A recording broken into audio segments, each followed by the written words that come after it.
वागेश्वरी हिंदी कक्षा में डॉक्टर नीरू मोहन वागेश्वरी आप सभी का स्वागत करती हैं।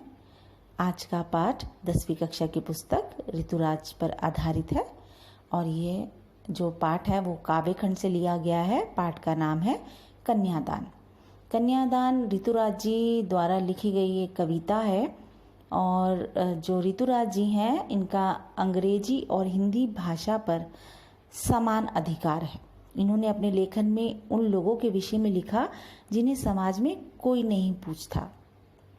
इनकी कविताओं में हमें आसपास घटित होने वाली घटनाओं और विषमताओं का ही प्रतिबिंब नजर आता है। इनकी भाषा सरल और सहज है और इन्हें अनेक सम्मान भी प्राप्त हुए हैं। ये अनेक सम्मानों से भी सम्मानित किए जा चुके हैं। पाठ का परिचय देते हुए मैं आपको यही बताऊंगी कि कविता में माँ के दुख को प्रामाणिक कहा गया है, क्योंकि बेटी ने जो बेटी का जब हम कन्यादान करते हैं, एक माँ जब बेटी का कन्यादान करती है तो सबसे ज़्यादा दुखी माँ ही होती है। मतलब बेटी के कन्यादान पर परिवार में सबसे अधिक पीड़ा माँ को होती है। माँ के माध्यम से कवि स्त्री जाति को समाज में उसकी वास्तविक स्थिति समझाकर सचेत करना चाहते हैं।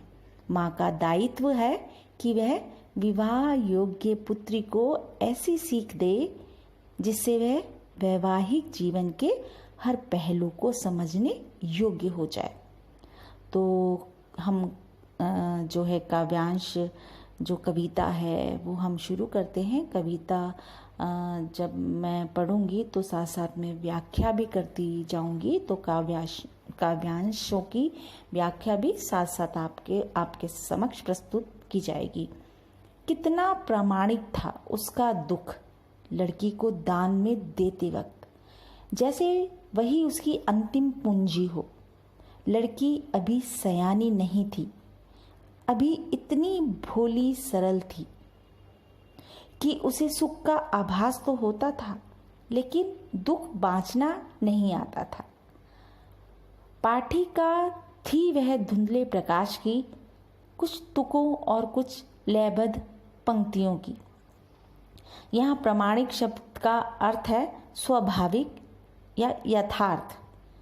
पूंजी धन, सयानी का अर्थ है समझदार, आभास प्रतीत होना, बाँचना का अर्थ है पढ़ना या समझना, पाठिका पढ़ने वाली या समझने वाली।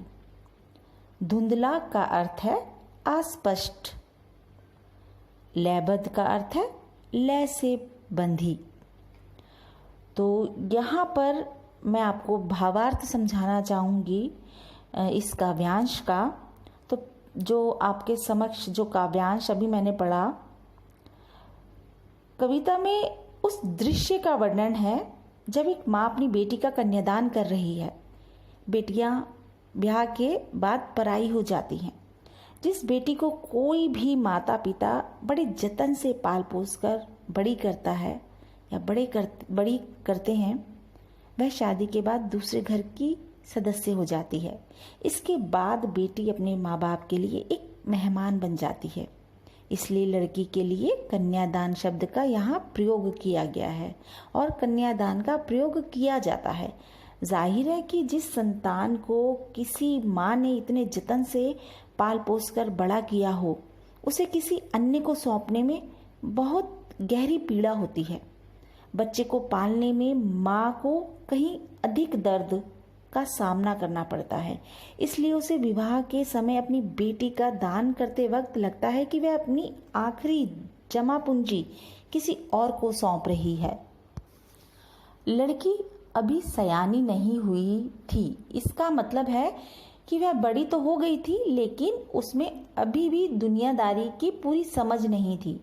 वह इतनी भोली थी कि उसे खुशियां मनाना तो आता था, लेकिन यह नहीं पता था कि दुख का सामना कैसे किया जाए। उसके लिए बाहरी दुनिया किसी धुंधली तस्वीर की तरह थी या किसी गीत के टुकड़े या खंड की तरह थी। ऐसा अक्सर होता है कि जब तक कोई अपने माता पिता के घर को छोड़कर कहीं और रहना नहीं शुरू कर देता, तब तक उसे दुनिया की समुचित समझ नहीं आ पाती, पूरी समझ नहीं आ पाती, हम यहाँ ये कह सकते हैं।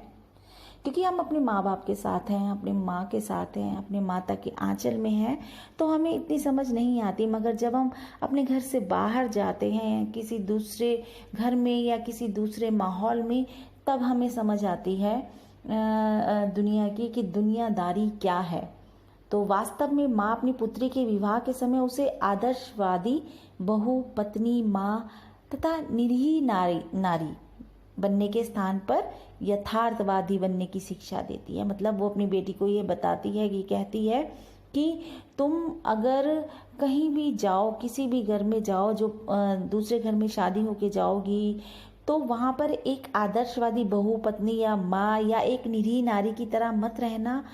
तुम अपने में सशक्त रहना, शक्तिशाली रहना, किसी से डरना नहीं। तो यथार्थ बनने की शिक्षा देती हैं, वो यथार्थवादी बनने की शिक्षा देती हैं। बेटी का विवाह वास्तव में कन्यादान है। जब हम बेटी का विवाह करते हैं तो वास्तव में उसे कहते हैं हम कन्यादान कर रहे हैं, किसी को कन्या दे रहे हैं। माँ का विदाई के समय का दुख अत्यधिक प्रमाणित था, क्योंकि वही तो उसके संपूर्ण जीवन की पूंजी है। उसको गढ़ने में वह अपना समस्त जीवन, सारी ममता, सारी शक्ति लगा देती है। अतः कन्यादान करते समय उसका दुख सबसे गहरा होना स्वाभाविक है। बेटी अभी पूरी तरह सयानी भी नहीं हुई थी, अभी तो भोली भाली व सरल बालिका ही थी, जिसे दुनियादारी की समझ नहीं थी। अभी तो वह केवल सुख का ही अनुभव सहज रूप में कर पाती थी, और उसके जीवन में सुख व खुशियां ही थी। उसका परिचय दुख से नहीं हुआ था, क्योंकि वह अपने माँ के साए में जी रही थी, माता के पास थी, माता पिता के पास थी। तो दुख से उसका परिचय नहीं हुआ था कि दूसरे घर में जाके किस तरह का माहौल होता है, किस तरह से हमें एडजस्ट होना पड़ता है, हम यहाँ ये कह सकते हैं। तो वह जीवन में आने वाली जो दुख हैं उसको पहचानती भी नहीं थी, दुखों की पदचाप भी नहीं पहचानती थी।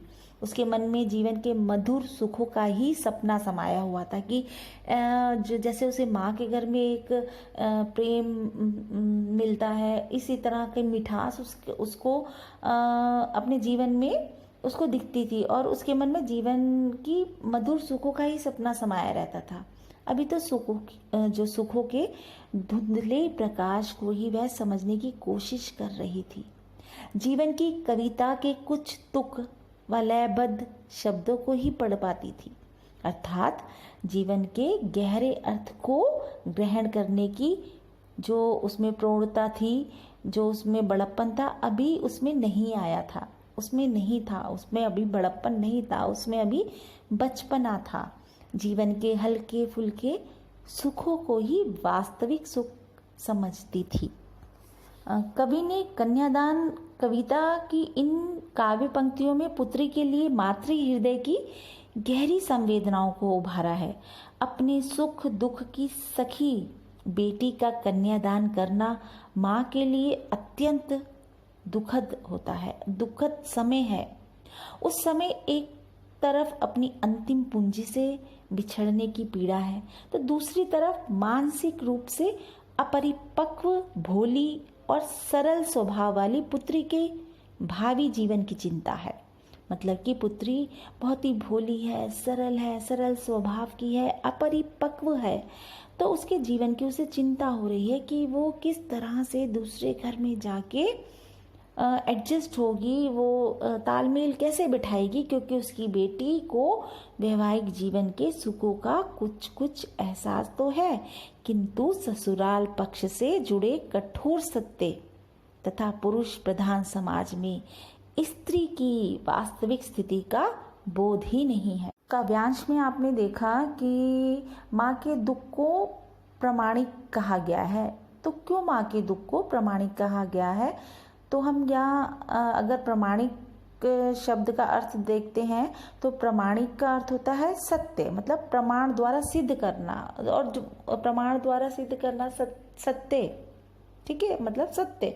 तो बेटी का कन्यादान माँ के लिए पीड़ादायी होता है, और वो पीड़ादायी इसलिए होता है क्योंकि माँ स्वयं घर छोड़कर आई थी, इसलिए इस दर्द को समझती है कि बेटी का कन्यादान करते समय वो समझती है कि ये भी दूसरे घर जा रही है और इसको भी उसी उन्हीं चीज़ों का सामना करना पड़ेगा जिस प्रकार से उन्होंने अपने घर को त्याग कर दूसरे घर में आई थी तब करना पड़ा था। तो बेटी माँ के सुख दुख की साथी होती है, इसलिए माँ के दुख को प्रामाणिक कहा गया है कि मतलब कि जो लड़की का दुख और सुख होता है वो माँ को कहीं ना कहीं पीड़ादायी होता है, माँ के लिए पीड़ादायी होता है।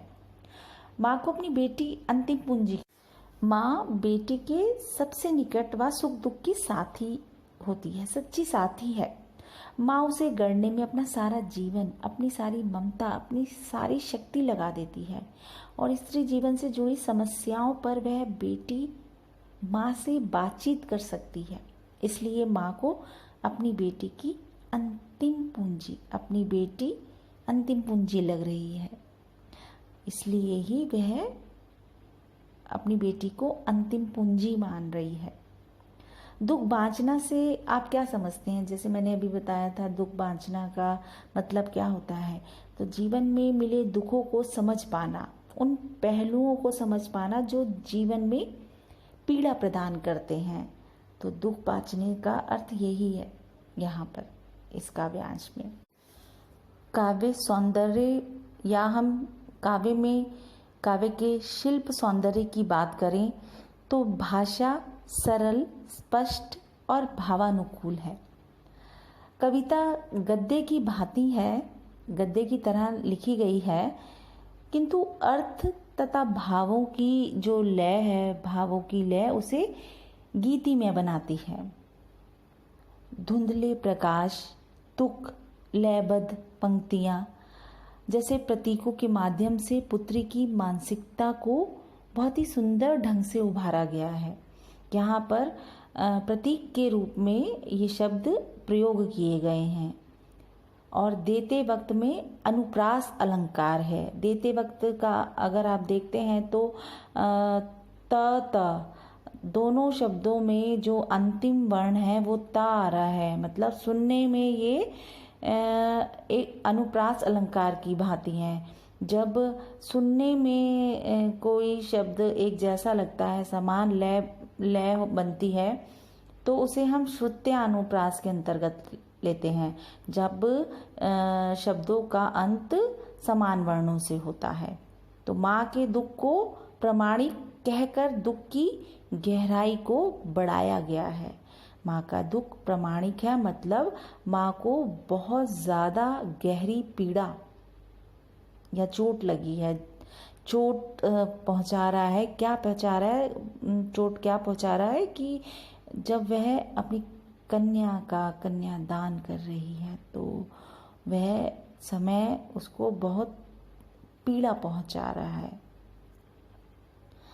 प्रतीकात्मक जो शब्द हैं, अंतिम पूंजी जो पुत्री के लिए प्रयोग हुआ है, धुंधला प्रकाश वैवाहिक सुखों का अस्पष्ट ज्ञान है।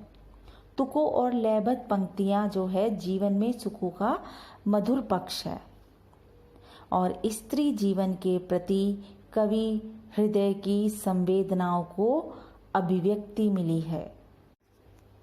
कन्यादान कविता के प्रथम काव्यांश की व्याख्या यहीं पर समाप्त होती है। अगली कक्षा में हम कन्यादान के दूसरे काव्यांश पर चर्चा करेंगे। तब तक के लिए नमस्कार। चैनल को सब्सक्राइब, लाइक और शेयर अवश्य करें। नए वीडियो की नोटिफिकेशन के लिए बेल आइकॉन को क्लिक करना ना भूलें।